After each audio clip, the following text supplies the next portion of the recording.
America ने Japan के Hiroshima पर 78 साल पहले 6 अगस्त 1945 को परमाणु बम गिराया था। देखते ही देखते पूरा शहर पल भर में मिट्टी में मिल गया था, जिसके निशान आज भी वहां पर मौजूद हैं। अमेरिका ने इसके 3 दिन बाद 9 अगस्त 1945 को नागासाकी पर दूसरा परमाणु हमला किया था।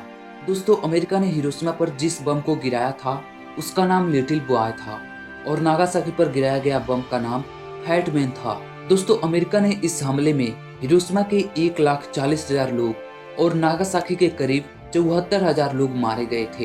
हालांकि इस हमले के बाद कई लोग रेडियो एक्टिव यानी काली बारिश की चपेट में भी आए। इस बमबारी के कारण दूसरा विश्व युद्ध तुरंत खत्म हो गया।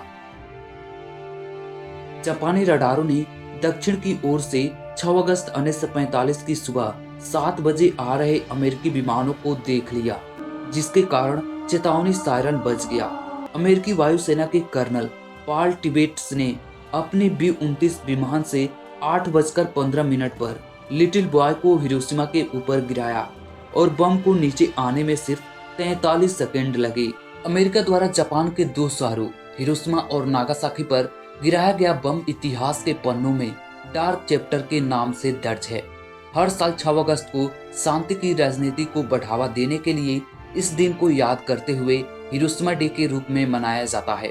1 सितंबर 1939 में शुरू एक द्वितीय विश्व युद्ध को 6 साल पूरे हो गए थे, फिर भी लड़ाई थमने का नाम नहीं ले रही थी।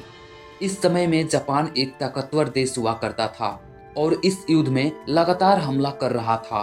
तभी इसके हमले को रोकने के लिए अमेरिका ने जापान पर परमाणु हमला कर दिया और जापान को उसने कभी नहीं भूलने वाला दर्द दिया।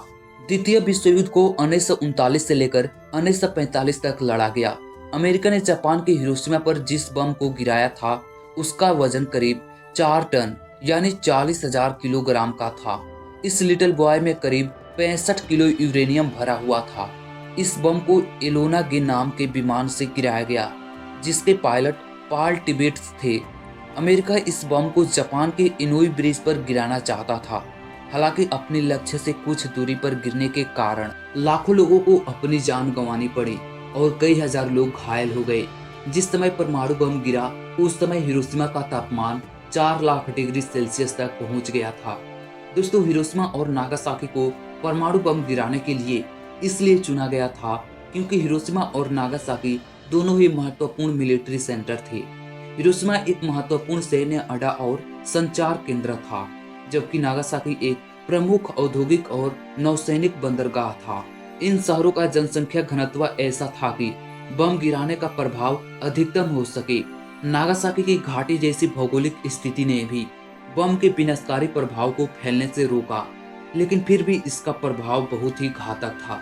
हिरोशिमा और नागासाकी को मुख्य रूप से इसलिए भी चुना गया था क्योंकि इन शहरों पर पहले की बमबारी बहुत कम हुई थी, जिससे बमबारी प्रभाव को सही से नोटिस किया जा सके।